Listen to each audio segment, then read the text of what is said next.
जय श्री कृष्णा। राधे राधे जी। आज की कथा में आप सभी भक्तों का हार्दिक स्वागत है। भगवान श्री कृष्ण श्रीमती राधा रानी की कृपा सदैव आप और आपके समस्त परिवार पर बनी रहे। शुक्लांबरधरं विष्णुं शशिवर्णं चतुर्भुजं प्रसन्नवदनं ध्यायेत् सर्वविघ्नोपशान्तये। अर्थात जिन्होंने श्वेत वस्त्र धारण कर रखा है और जिनका चंद्रमा के समान गौर वर्ण है, 4 भुजाएं हैं और मुख पर प्रसन्नता छा रही है, ऐसे भगवान विष्णु का सभी विघ्नों की शांति के लिए ध्यान करना चाहिए।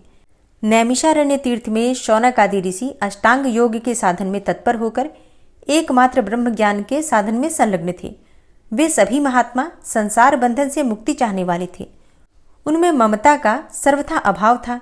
वे ब्रह्मवादी, धर्मज्ञ, किसी के दोष न देखने वाले, सत्यव्रती, इंद्रिय संयमी, क्रोध को जीतने वाले तथा सब प्राणियों के प्रति दया रखने वाले थे।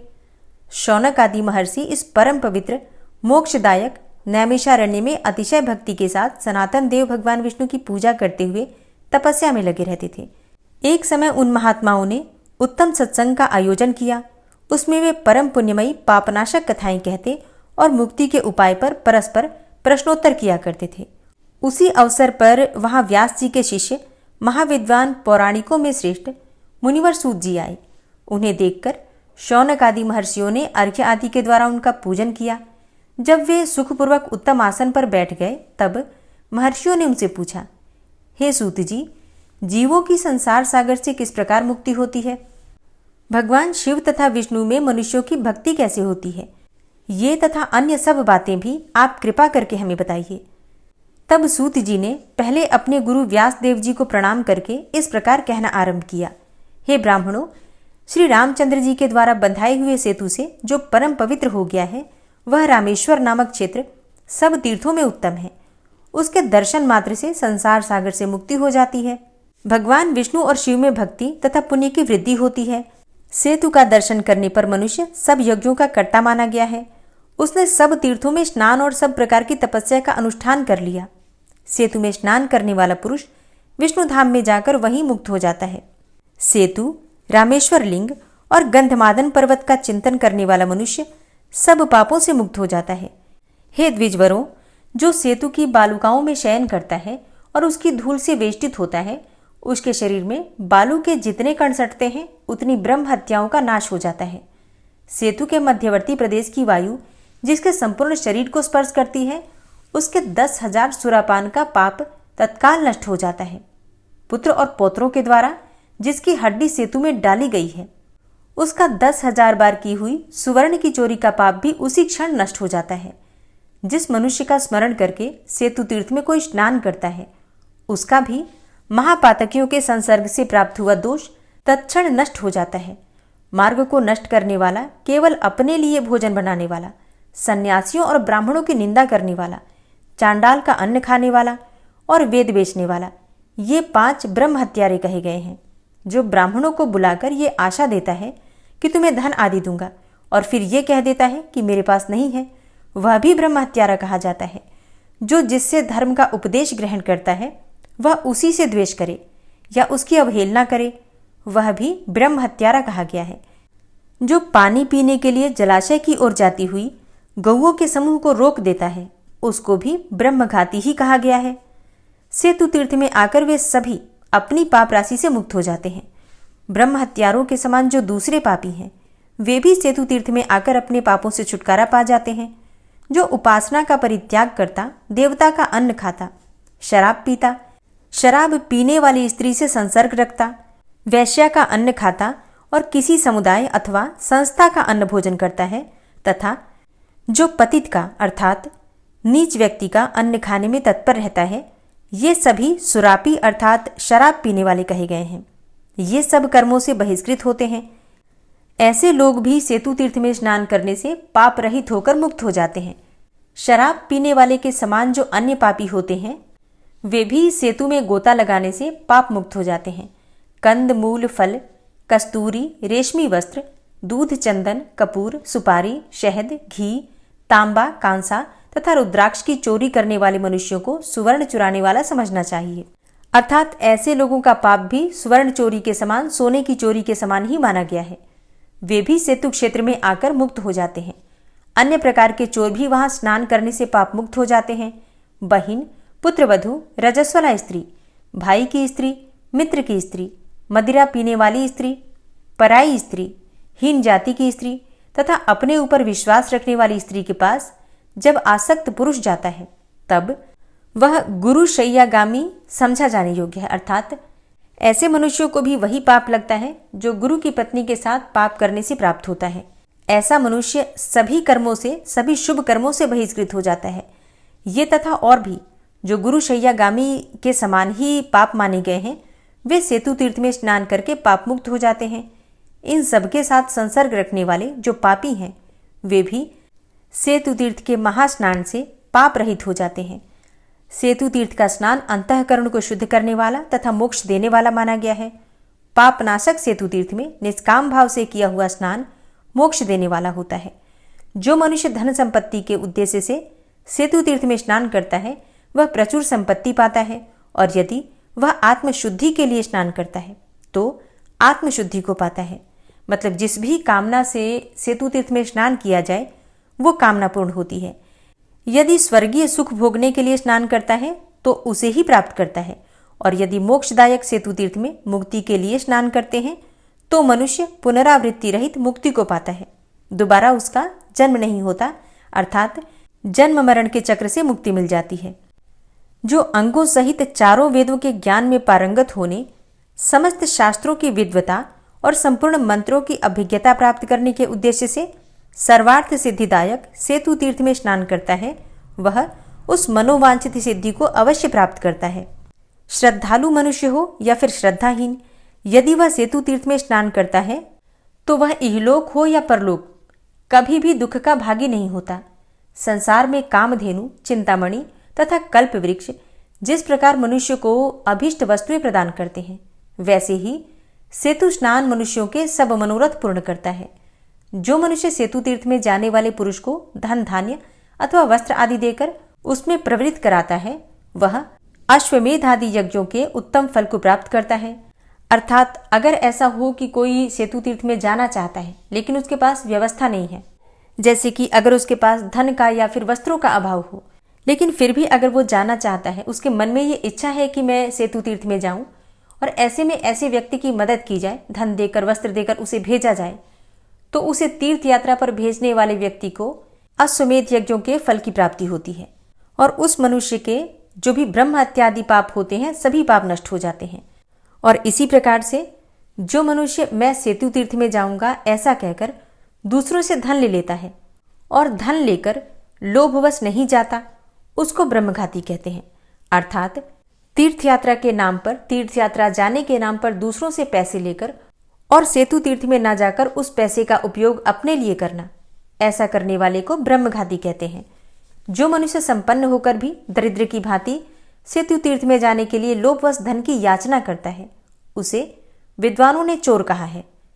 जिस किसी उपाय से हो सके मनुष्य प्रसन्नतापूर्वक सेतु तीर्थ की यात्रा करे, और जो वहां तक जाने में असमर्थ हो वो ब्राह्मण को दक्षिणा देकर उससे वहां की यात्रा करवावे, तो ऐसे मनुष्य को भी अनंत गुना पुण्यफल की प्राप्ति होती है और समस्त प्रकार के पापों से मुक्ति मिल जाती है।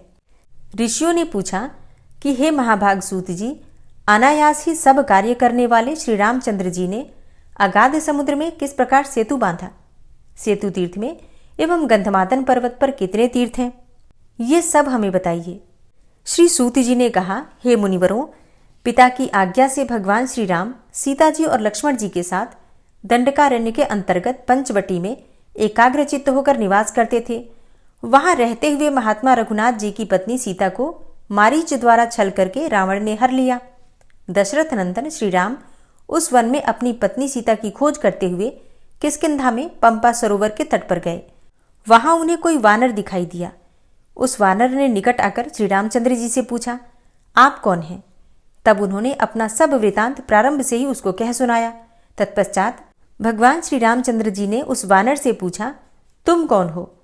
तब उसने महात्मा राघवेंद्र को अपना परिचय इस प्रकार दिया, मैं सुग्रीव का मंत्री हनुमान नामक वानर हूं, और सुग्रीव के भेजने से मैं यहाँ आया हूं।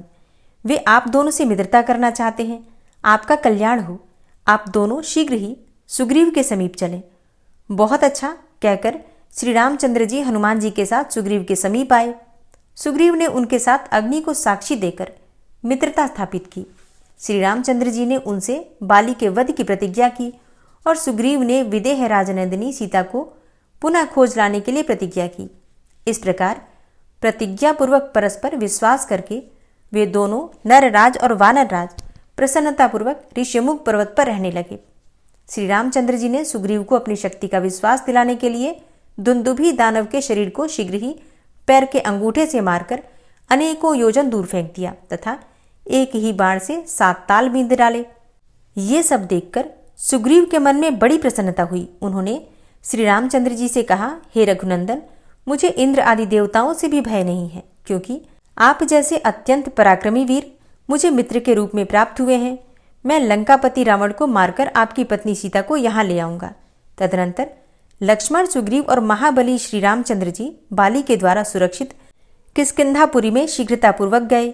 वहां बाली को युद्ध के लिए बुलाने की इच्छा से सुग्रीव ने बड़ी भारी गर्जना की। अपने छोटे भाई की वह गर्जना बाली नहीं सह सका। वह अंतःपुर से बाहर निकला और सुग्रीव से भिड़ गया। बाली के मुक्के की मार से आहत होकर सुग्रीव बहुत व्याकुल हो गए और शीघ्र ही वहां चले गए जहां महाबली श्री रामचंद्र जी खड़े थे। तब महाबाहु श्री राम ने सुग्रीव के गले में पहचानने के लिए चिन्ह स्वरूप एक लता बांधी और पुनः युद्ध के लिए भेजा।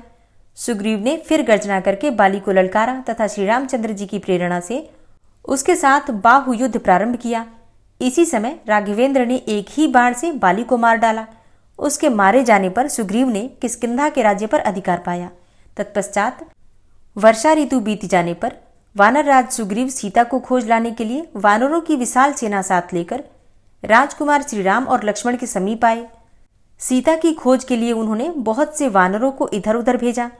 वायुपुत्र हनुमान जी ने लंका में जाकर विदेह नंदिनी सीता का पता लगाया और वहां से लौटकर सीता की दी हुई चूड़ामणि श्री रामचंद्र जी को भेंट की। उसे पाकर श्री रामचंद्र जी को हर्ष तथा शोक दोनों हुआ। हर्ष इस बात का कि सीता का पता मिल गया और शोक इस बात का कि सीता उनसे दूर है और अत्यंत दुखी हैं, परेशान हैं। ये सोचकर भगवान श्री राम दुखी भी हुए और खुश भी हुए कि उन्हें सीता का पता तो मिला। इसके बाद सुग्रीव, लक्ष्मण, हनुमान तथा जाम्बवान और नल आदि अन्य वानर वीरों के साथ श्री रघुनाथ जी ने अभिजित मुहूर्त में यात्रा की और अनेकों प्रकार के देशों को लांघकर वे महेंद्र पर्वत पर जा पहुंचे। वहां चक्र तीर्थ में जाकर उन सब ने निवास किया। फिर वहीं राक्षस राज रावण के भाई धर्मात्मा विभीषण आकर श्री रामचंद्र जी से मिले। महामना श्री राम ने स्वागत पूर्वक उन्हें ग्रहण किया। उस समय सुग्रीव के मन में यह शंका हुई कि हो न हो ये कोई गुप्तचर है, परंतु राघवेंद्र ने विभीषण की उत्तम चेष्टाओं और हितकारक चरित्रों से ही यह समझ लिया कि उसके मन में कोई दुष्टता नहीं है। तभी उन्होंने विभीषण का स्वागत सत्कार किया और उन्हें समस्त राक्षसों के राज्य पर अभिषिक्त कर दिया।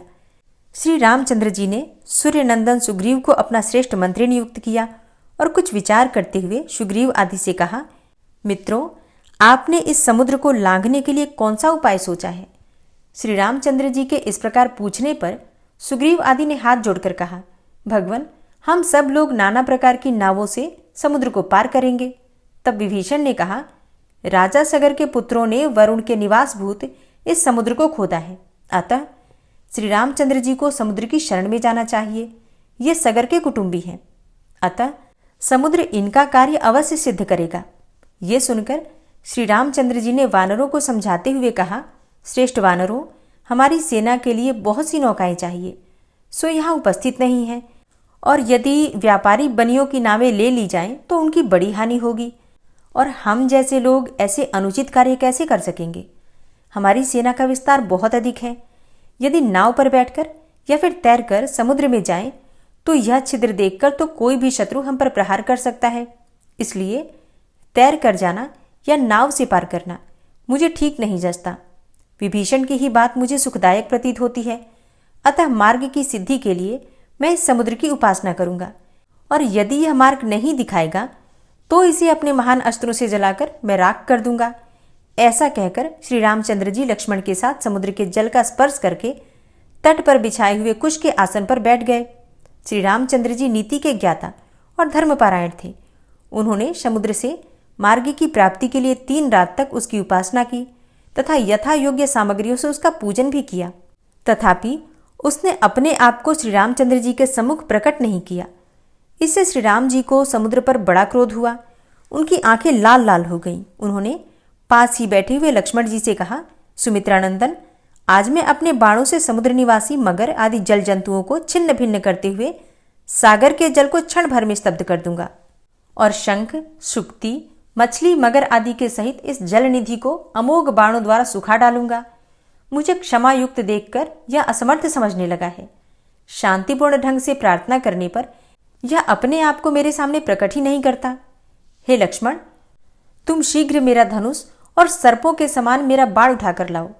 अब मैं सागर को सुखा दूंगा और मेरे वानर सैनिक इसे पैदल ही पार कर देंगे। ऐसा कहकर भगवान श्री राम ने धनुष हाथ में ले लिया। वे उस समय त्रिपुर विनाशक शिवजी की भांति दुर्धर्ष प्रतीत होने लगे। उन्होंने धनुष को खींचकर अपने बाणों से संसार को कंपित करते हुए उन भयंकर बाणों को उसी प्रकार छोड़ा जैसे कि भगवान शंकर ने त्रिपुरों के ऊपर बाण का प्रहार किया था। वे तेजस्वी बाण दशों दिशाओं को प्रकाशित करते हुए अभिमानी दानवों से भरे हुए समुद्र के जल में धंस गए। तब तो समुद्र भयभीत होकर कांपने लगा और कहीं भी शरण न पाकर पाताल से उठकर हाथ जोड़े हुए मोक्ष के कारणभूत भगवान श्री रामचंद्र जी की शरण में आया। उसने मनोहर शब्दों में राघवेंद्र की इस प्रकार स्तुति की। समुद्र बोला, हे रघुकुल शिरोमणि सीतापते, मैं आपके चरणारविंदों को नमस्कार करता हूँ जो अपनी सेवा करने वाले पुरुषों को सुख देने वाले हैं। देववृंद से सेवित आपकी श्री चरण रेणु को प्रणाम करता हूँ जो गौतम पत्नी अहल्या को शाप से मुक्त करने वाली है। हे राम, आप देवताओं का कार्य करने की इच्छा से रघुकुल में अवतीर्ण हुए हैं और भक्तों का अभिष्ट सिद्ध करने वाले हैं। मैं आपको नमस्कार करता हूँ। आप आदि अंत रहित, मोक्षदायक, कल्याण स्वरूप तथा अपनी महिमा से कभी च्युत न होने वाले नारायण हैं। मैं आपको प्रणाम करता हूँ। हे राम, हे महाबाहु श्री राम, मैं आपकी शरण में आया हूँ, मेरी रक्षा कीजिए। हे राजेंद्र, आप अपने क्रोध को शांत कीजिए। हे करुणालय, मेरे अपराध को क्षमा कीजिए। हे रघुवंश शिरोमणि, पृथ्वी, वायु, आकाश, जल और अग्नि, इन सबको विधाता ने जिस स्वभाव का बनाया है वे उसी स्वभाव के अनुसार बरतते हैं। मेरा स्वभाव ही अगाधता है। यदि मैं अगाध न हो तो मेरे लिए तो ये विकार की बात होगी। मैं यह सब आपसे सत्य कहता हूँ। हे राघवेंद्र, लोभ, काम, भय अथवा राग से भी मैं वंश परंपरा से प्राप्त हुए अपने गुण का किसी प्रकार से भी त्याग करने में समर्थ नहीं। अतः इस समय आपकी सेना को पार उतारने में मैं सहायता करूंगा, सर्वथा सूख नहीं जाऊंगा। यदि सेना सहित पार जाने की इच्छा वाले आपकी आज्ञा से मैं सूख जाऊं तो दूसरे लोग भी मुझे धनुष के बल से ऐसे ही आज्ञा देंगे। अतः आपकी सेना के उतरने के लिए मैं दूसरा उपाय बतलाता हूँ। हे भगवान, आपकी सेना में यहाँ नल नामक एक वानर मौजूद है। वह बड़े बड़े कारीगरों में माननीय है। महाबली नल साक्षात विश्वकर्मा का पुत्र है। वह अपने हाथ से जो कुछ भी काष्ठ, तृण अथवा पत्थर मेरे अंदर फेंकेगा वो सब मैं पानी के ऊपर धारण करूंगा। वही आपके लिए सेतु अर्थात पुल हो जाएगा। उसी के द्वारा आप रावण पालित लंका में सेना सहित जाइए। यो कहकर समुद्र अंतर्ध्यान हो गया। तब श्री रामचंद्र जी ने नल से कहा, हे महामते, तुम समुद्र में पुल बनाओ क्योंकि तुम में यह कार्य करने की शक्ति है। उस समय नल ने धर्मात्माओं में श्रेष्ठ श्री रामचंद्र जी से कहा, हे भगवान, मैं अगाध समुद्र में सेतु का निर्माण करूंगा। मंदराचल पर्वत पर विश्वकर्मा ने मेरी माता को वरदान दिया था कि तुम्हारा पुत्र मेरे समान शिल्प कर्म में निपुण होगा। अतः समस्त श्रेष्ठ वानर आज ही सेतु बांधना आरंभ कर दें। तब श्री रामचंद्र जी के भेजे हुए अतिशय बलवान वानर पर्वत, गिरिशिखर, लता, तृण तथा वृक्षों को उठा उठाकर लाने लगे। वे सभी गरुण के समान वेगवान तथा विशालकाय वानर थे। नल ने समुद्र के बीच में बहुत बड़ा पुल तैयार किया जो 10 योजन चौड़ा और 100 योजन लंबा था। इस प्रकार सीता वल्लभ श्री राम ने विश्वकर्मा पुत्र वानरराज नल के द्वारा इस सेतु का निर्माण करवाया। उस सेतु पर पहुंचकर संपूर्ण पातकी मनुष्य सब प्रकार के पातकों से मुक्त हो जाते हैं। श्री रामचंद्र जी ने लंका में जाने की इच्छा से वानरों द्वारा उस पवित्र पापनाशक सेतु का जहां प्रारंभ कराया था वो स्थान आगे चलकर लोगों में दर्भशयन के नाम से प्रसिद्ध हुआ। इस प्रकार समुद्र में सेतु बंधन की कथा कही गई। वहां अनेकों पवित्र तीर्थ हैं, जिनमें 24 तीर्थ प्रधान हैं। वे सब सेतु पर ही स्थित हैं। पहला चक्र तीर्थ है, दूसरा वेताल वरद तीर्थ है और तीसरा पाप विनाशन तीर्थ है, जो सब लोकों में विख्यात है। उसके बाद सीता सरोवर नामक पुण्य तीर्थ है। तत्पश्चात मंगल तीर्थ है। मंगल तीर्थ के अनंतर सब पापों का नाश करने वाली अमृत वापिका है। फिर ब्रह्मकुंड, हनुमत कुंड, अगस्त्य तीर्थ, राम तीर्थ, लक्ष्मण तीर्थ, जय तीर्थ, लक्ष्मी तीर्थ, अग्नि तीर्थ, चक्र तीर्थ, शिव तीर्थ, शंख तीर्थ, यामुन तीर्थ, गंगा तीर्थ, गया तीर्थ, कोटि तीर्थ, साध्यामृत तीर्थ, मानस तीर्थ तथा धनुषकोटि तीर्थ है। हे विप्रवरों, ये सेतु के मध्य में स्थित प्रधान प्रधान तीर्थ बताए गए हैं, जो सब पापों का अपहरण करने वाले हैं। जो मनुष्य भक्तिपूर्वक इस प्रसंग को पढ़ता अथवा सुनता है, वह आनंद विजय प्राप्त करता है तथा परलोक में भी उसे पुनर्जन्म का क्लेश नहीं उठाना पड़ता। जय श्री राम। आज की कथा का यहीं पर समापन करती हूँ। इसके आगे का वृतांत आप कल की कथा में सुनेंगे। और अब आप सुनेंगे श्री नारायण कवच। भगवान श्री हरि गरुड़ जी की पीठ पर अपने चरण कमल रखे हुए हैं। अणिमा आदि 8 सिद्धियां उनकी सेवा कर रही हैं और 8 हाथों में शंख, चक्र, ढाल, तलवार, गदा, बाण, धनुष और पाश अर्थात फंदा धारण किए हुए हैं। वे ही ओंकार स्वरूप प्रभु सब प्रकार से सब ओर से मेरी रक्षा करें। मत्स्य मूर्ति भगवान जल के भीतर जल तंतुओं से और वरुण के पास से मेरी रक्षा करें। माया से ब्रह्मचारी रूप धारण करने वाले वामन भगवान स्थल पर और विश्वरूप श्री त्रिविक्रम भगवान आकाश में मेरी रक्षा करें। जिनके घोर अट्टहास करने पर सब दिशाएं गूंज उठी थी और दैत्य पत्नियों के गर्भ गिर गए थे, वे दैत्ययुत पतियों के शत्रु भगवान नृसिंह किले, जंगल, रणभूमि आदि विकट स्थानों में मेरी रक्षा करें। अपनी दाढ़ों पर पृथ्वी को उठा लेने वाले यज्ञ मूर्ति वाराह भगवान मार्ग में, परशुराम जी पर्वतों के शिखरों पर और लक्ष्मण जी के सहित भरत के बड़े भाई भगवान रामचंद्र प्रवास के समय मेरी रक्षा करें। भगवान नारायण मारण, मोहन आदि भयंकर अभिचारों और सब प्रकार के प्रमादों से मेरी रक्षा करें। ऋषि श्रेष्ठ नर गर्व से, योगेश्वर भगवान दत्तात्रेय योग के विघ्नों से और त्रिगुणाधिपति भगवान कपिल कर्म बंधन से मेरी रक्षा करें। परम ऋषि सनत कुमार कामदेव से, हयग्रीव भगवान मार्ग में चलते समय देव मूर्तियों को नमस्कार आदि न करने के अपराध से और देवर्षि नारद सेवा अपराधों से और भगवान कच्छप सब प्रकार के नरकों से मेरी रक्षा करें।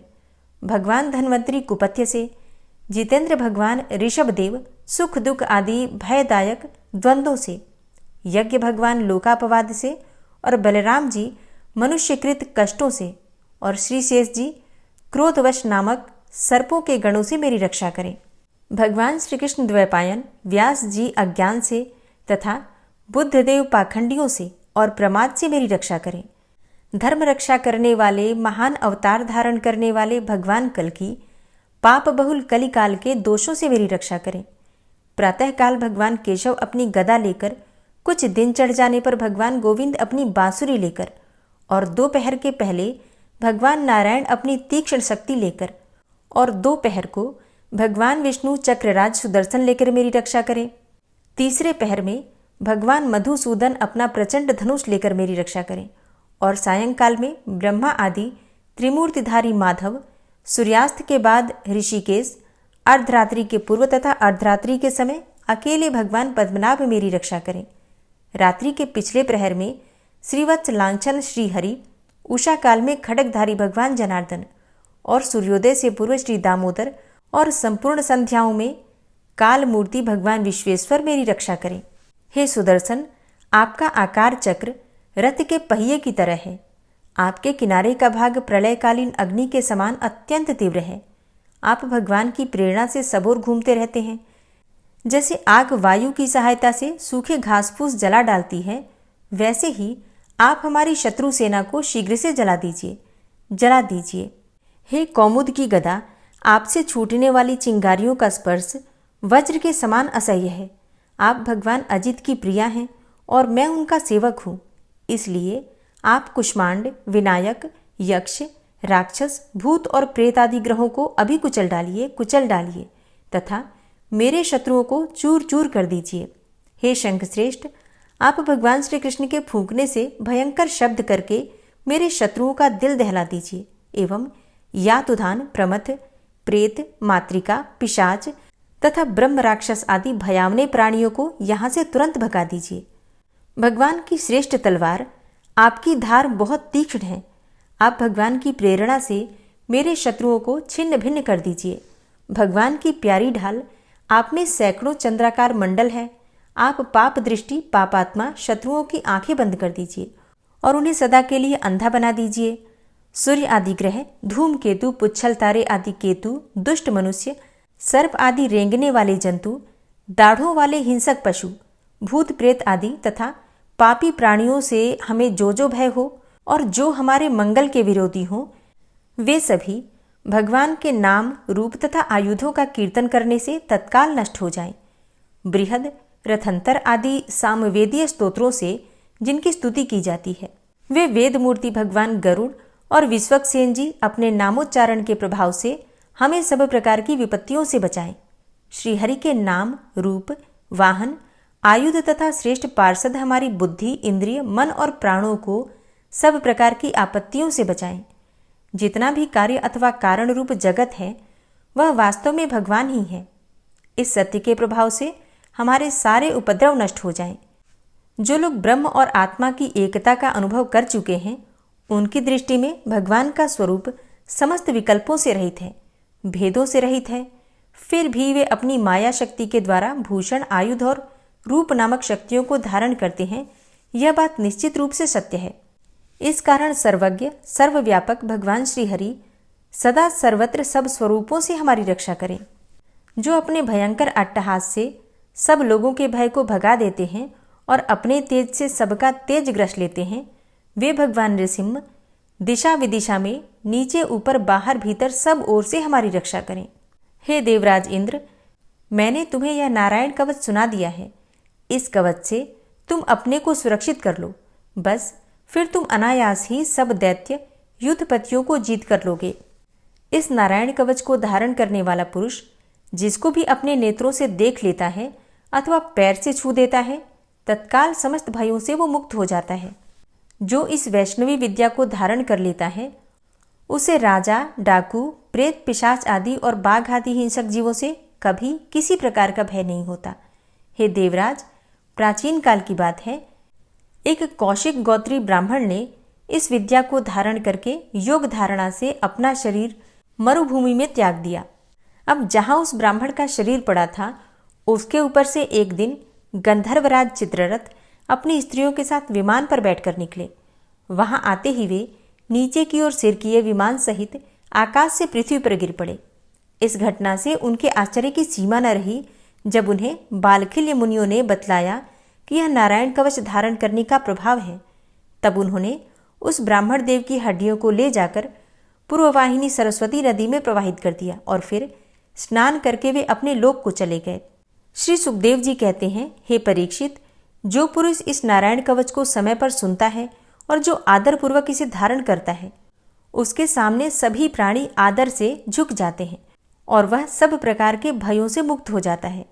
हे परीक्षित, शतक्रतु इंद्र ने आचार्य विश्वरूप जी से यह वैष्णवी विद्या प्राप्त करके रणभूमि में असुरों को जीत लिया और वे त्रैलोक्य लक्ष्मी का उपभोग करने लगे। श्री नारायण कवच संपूर्ण हुआ और अब आप सुनेंगे श्री विष्णु सहस्त्रनाम स्तोत्र। ओम विश्वं विष्णुर्वषट्कारो भूतभव्य भवत्प्रभु भूतकृत भूतभृद्भावो भूतात्मा भूतवाहन भूतात्मा परमात्मा च मुक्तानां परमागति अव्ययः पुरुषः साक्षी क्षेत्रज्ञो अक्षर एव च योगो योगविदां नेता प्रधान पुरुषेश्वरः नारसिंहवपुः श्रीमान् केशवः पुरुषोत्तमः सर्वः शर्वः शिवस्थाणुर्भूतादिर्निधिर्व्ययः संभवो भावनो भर्ता प्रभवः प्रभुरीश्वरः स्वयंभू शंभुरादित्यः पुष्कराक्षो महास्वनः अनादिनिधनो धाता विधाता धातुरुत्तमः अप्रमेयो ऋषिकेश पद्मनाभो अमरप्रभु विश्वकर्मा मनुस्त्वष्टा स्थविष्ठः स्थविरो ध्रुवः अग्राह्यः शाश्वतः कृष्णो लोहिताक्षः प्रतर्दनः प्रभूतस्त्रिककुब्धाम पवित्रं मङ्गलं परम् ईशानः प्राणदः प्राणो ज्येष्ठः श्रेष्ठः प्रजापति हिरण्यगर्भो भूगर्भो माधवो मधुसूदनः ईश्वरो विक्रमी धन्वी मेधावी विक्रमः क्रमः अनुत्तमो दुराधर्षः कृतज्ञः कृतिरात्मवान् सुरेश शरणं शर्म विश्वरेताः प्रजाभव अह संवत्सरो व्याल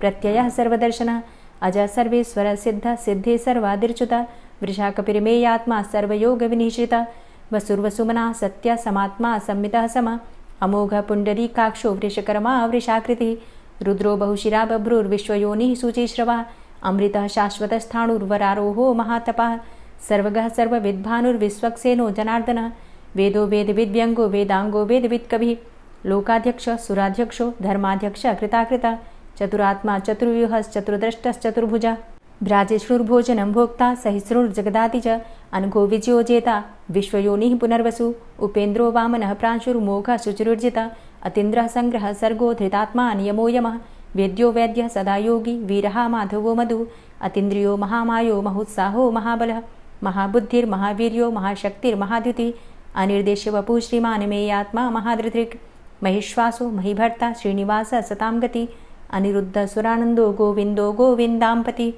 मरीचिर्दमनो हंस सुपर्णो भुजगोत्तम हिरण्यनाभ सुतपा पद्मनाभ प्रजापति अमृत्यु सर्वदिक्सिंह संधाता संधिमानस्थिर अजो दूर्मर्षणः शास्ता विश्रुतात्मा सुरारिः गुरुर्गुर्तमो धाम सत्य सत्यपराक्रम निमिषो अनिमिषो श्रग्वी वाचस्पतिरुदारधि अग्रणिर्ग्रामणी श्रीमान् न्यायो नेता समीरण सहस्रमूर्धा विश्वात्मा सहस्राक्ष सहस्रपात् आवर्तनो निवृत्तात्मा संवृतः संप्रमर्दन अह संवर्तको वहनिर्निलोधरणीधरः सुप्रसादः प्रसन्नात्मा विश्वदृग् विशुभुग् विभु सत्कर्ता सत्कृतः साधु जहर्नुर्नारायणो नरः असंख्येयो अप्रमेयात्मा विशिष्टशिष्टकृच्छुवि सिद्धार्थ सिद्धसंकल्प सिद्धिदः सिद्धिसाधनः वृषाहि वृषभो विष्णुर्विष्पर्वा वृषोदरः वर्धनो वर्धमानश्च विविक्तः श्रुतिसागरः सुभुजो दूर्धरो वाग्मी महेन्द्रो वसुदो वसु नैकरूपो बृहद्रूप शिपिविष्टः प्रकाशनः ओजस्तेजो द्युतिधर प्रकाशात्मा प्रतापनः रिद्धस्पष्टाक्षरो मन्त्रश्चन्द्रांशुर्भास्करदुतिः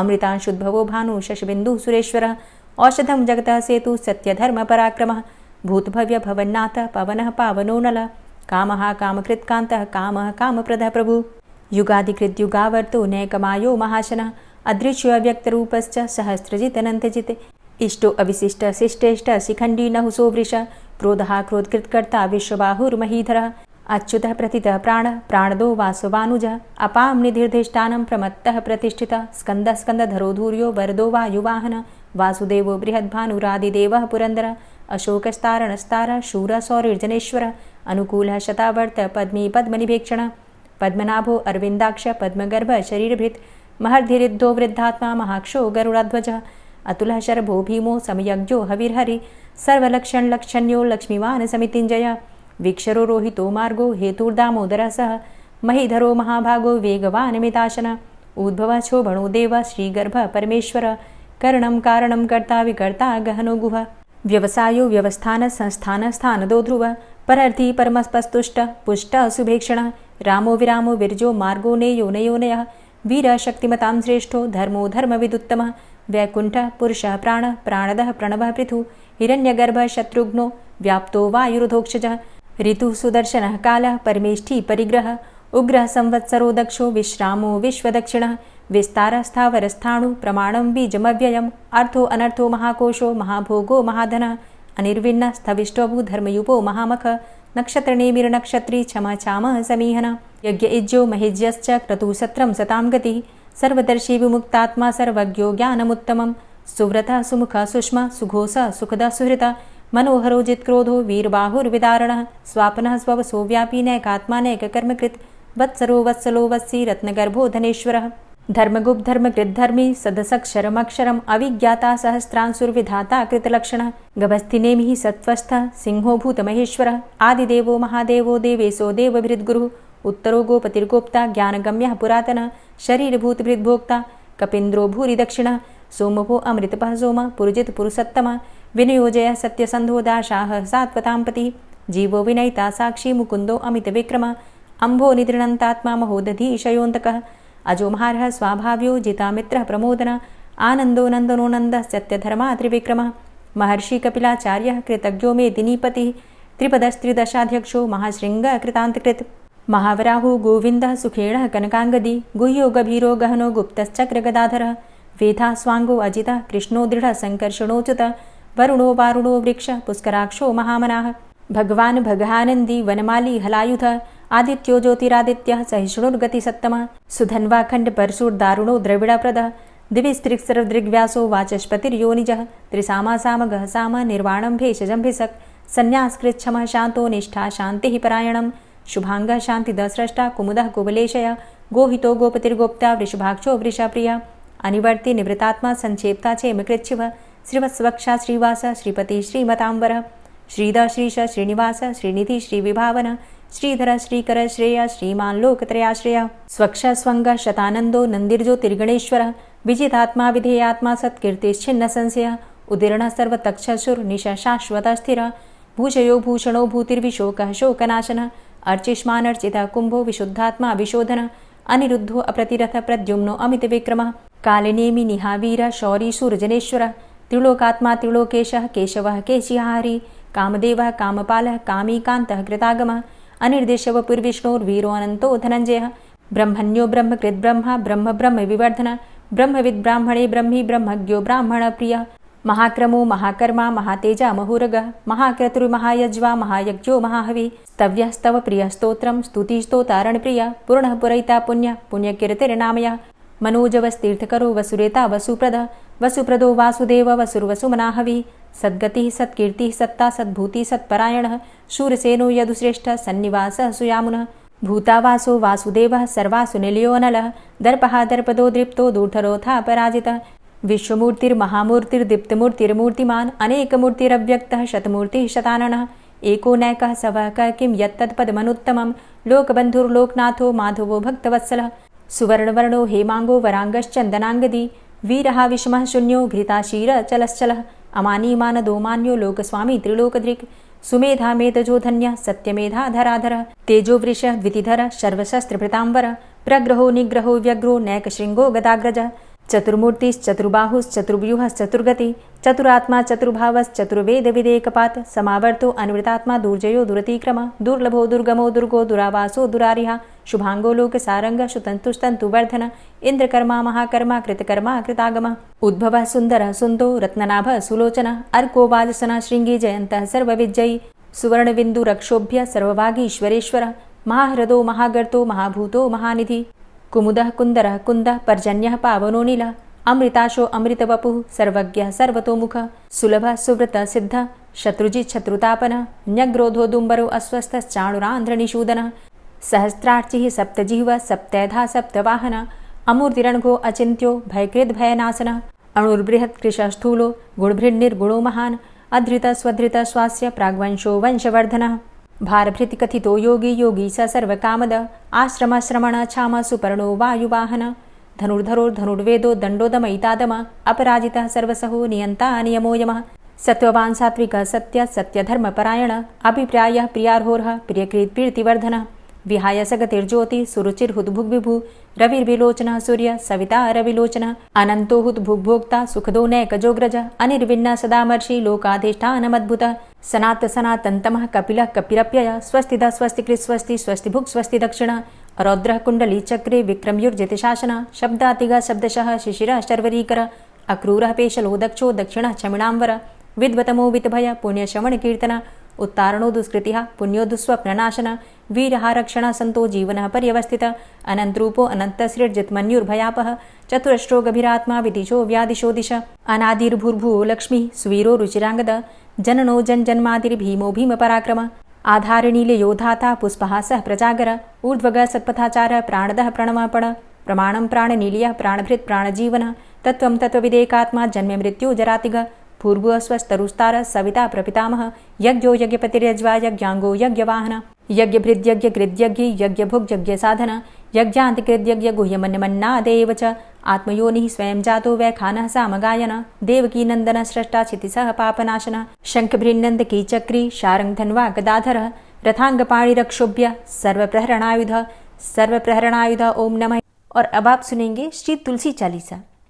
श्री तुलसी महारानी करु विनय सिरनाय, जो मम हो संकट विकट दीजे मात नशाय।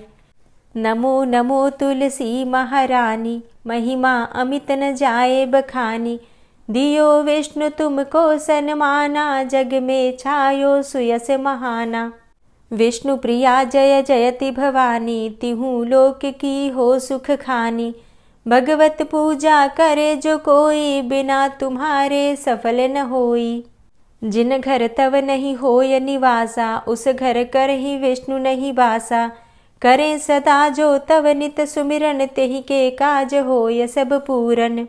कार्तिक मास महात्म तुम्हारा, ताको जानत सब संसारा। तव पूजन जो करे कुंवारी, पावे सुंदर वर सुकुमारी। करे जो पूजा नित प्रति नारी, सुख संपत्ति से होय सुखारी। वृद्धा नारी करे जो पूजन, मिले भक्ति होवे पुलकित मन। श्रद्धा से पूजे जो कोई, भवनिधि से तर जावे सोई। कथा भागवत यज्ञ करावे, तुम बिन नहीं सफलता पावे। छायो तब प्रताप जग भारी, ध्यावत तुम्हीं सकल चित धारी। तुम्ही मात यंत्रन तंत्रन में, सकल काज सिद्धि होवे क्षण में। औषधि रूप आप हो माता, सब जग में तव यश विख्याता। देव ऋषि मुनि और तपधारी, करत सदा तव जय जयकारी। वेद पुराणन तव यश गाया, महिमा अगम पार नहीं पाया। नमो नमो जय जय सुख कारणी, नमो नमो जय दुख निवारणी। नमो नमो सुख संपत्ति देनी, नमो नमो अघ काटन चेनी। नमो नमो भक्तन दुख हरणी, नमो नमो दुष्टन मद छेनी। नमो नमो भव पार उतारणी, नमो नमो परलोक सुधारणी। नमो नमो निज भक्त उबारणी, नमो नमो जन काज सवारणी। नमो नमो जय कुमति नशावनी, नमो नमो सब सुख उपजावनी। जयति जयति जय तुलसी माई, ध्याऊं तुमको शीश नवाई। निज जन जानी मोहि अपनाओ, बिगड़े कारज आप बनाओ। करूं विनय मैं मात तुम्हारी, पूर्ण आशा करहु हमारी। शरण चरण कर जोरी मनाऊं, निश दिन तेरे ही गुण गाऊं। करहु मात अब मोह पर दाया, निर्मल होए सकल मम काया। मांगू मातु यही बर दीजे, सकल मनोरथ पूर्ण कीजे। जानू नहीं कछु नेम आचारा, क्षमहु मातु अपराध हमारा। 12 मास करे जो पूजा, तासम जग में और नहीं दूजा। प्रथम ही गंगा जल मंगवावे, फिर सुंदर स्नान करावे। चंदन अक्षत पुष्प चढ़ावे, धूप दीप नैवेद्य लगावे। करें आचमन गंगा जल से, ध्यान करे हृदय निर्मल से। पाठ करे फिर 40 की, स्तुति करे मात तुलसा की। यह विधि पूजा करे हमेशा, ताके तन नहीं रहे कलेशा। करे मास कार्तिक का साधन, सोवे नित पवित्र हुई जाहि। है यह कथा महासुखदाई, पढ़े सुने सो भव तर जाई। यह श्री तुलसी 40 पाठ करे जो कोय, गोविंद सो फल पावही, जो मन इच्छा होय। तुलसी 40 संपूर्ण। और अब आप सुनेंगे तुलसी महारानी की आरती। तुलसी महारानी नमो नमो, हरि की पटरानी नमो नमो। तुलसी महारानी नमो नमो, हरि की पटरानी नमो नमो। धन्य तुलसी पूर्ण तप कीनो, धन्य तुलसी पूर्ण तप कीनो। शालिग्राम की बनी पटरानी नमो नमो।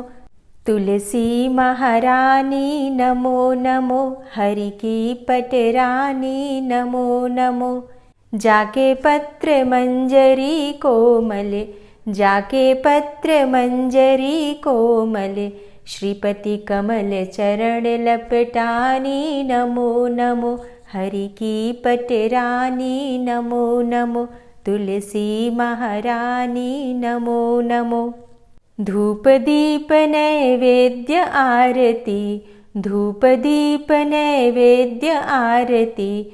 पुष्पन की वर्षा बरसानी नमो नमो, हरि की पटरानी नमो नमो। तुलसा महारानी नमो नमो। 56 भोग 36 व्यंजन, 56 भोग 36 व्यंजन, बिन तुलसा हरि एक न मानी। नमो नमो तुलसी महारानी, नमो नमो हरि की पटरानी, नमो नमो। सभी सखी मैया तेरो यश गावे, सभी सखी मैया तेरो यश गावे, भक्ति दान दीजे महारानी, नमो नमो तुलसा महारानी, नमो नमो हरि की पटरानी, नमो नमो। नमो नमो तुलसा महारानी, नमो नमो तुलसी महारानी, तुलसी महारानी, नमो नमो हरि की पटरानी, नमो नमो तुलसी महारानी, नमो नमो हरि की पटरानी, नमो नमो। प्रेम से बोलिए तुलसी मैया की जय। दोस्तों, अगर आप सफला एकादशी और खरमास के विषय में जानकारी चाहते हैं तो चैनल पर वीडियो अपलोड हो चुकी है, ज़रूर देख लीजिए। आज की वीडियो आपको कैसी लगी कमेंट बॉक्स में ज़रूर बताइए। वीडियो अच्छी लगी हो तो लाइक कीजिए, शेयर कीजिए, और चैनल पर पहली बार आए हैं, अगर अभी तक आपने चैनल को सब्सक्राइब नहीं किया है तो आज की वीडियो अगर आपको अच्छी लगी तो चैनल को सब्सक्राइब करके बेल आइकन को ज़रूर प्रेस कर लीजिए। तो इससे ये होगा कि इस चैनल पर जो नई वीडियो अपलोड होंगी उनकी नोटिफिकेशन आपको सही समय पर प्राप्त होगी। मिलती हूँ मैं आपसे अगली वीडियो में, तब तक के लिए जय श्री राधे।